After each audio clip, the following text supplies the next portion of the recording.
الرحمن الرحيم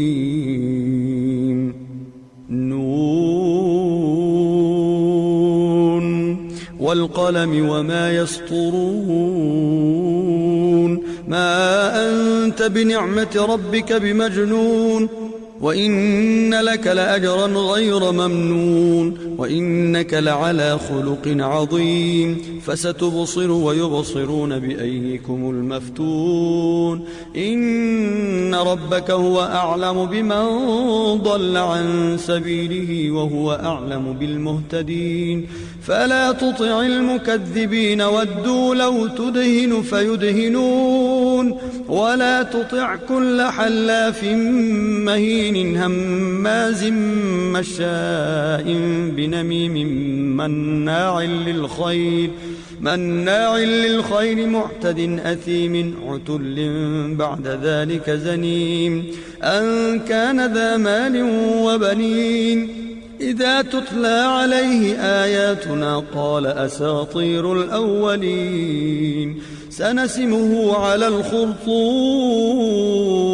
إنا بلوناهم كما بلونا أصحاب الجنة إذ أقسموا ليصرمنها مصبحين ولا يستثنون فطاف عليها طائف من ربك وهم نائمون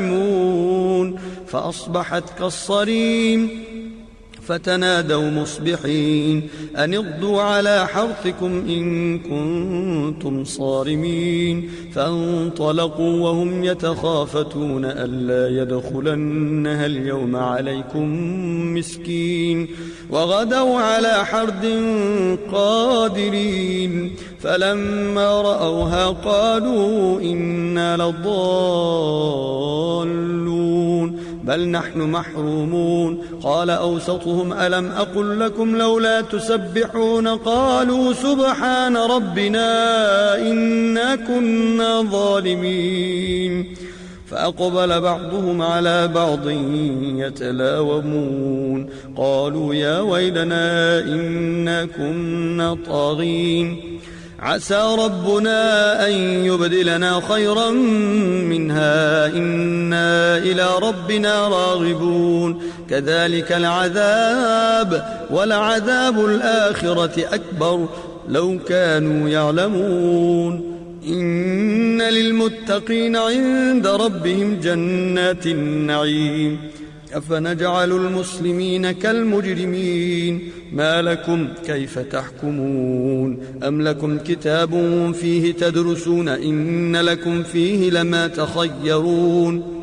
أم لكم أيمان علينا بالغة إلى يوم القيامة إن لكم لما تحكمون سلهم أيهم بذلك زعيم أم لهم شركاء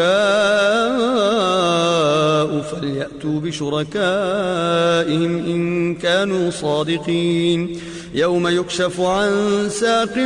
ويدعون إلى السجود فلا يستطيعون خاشعة أبصارهم ترهقهم ذلة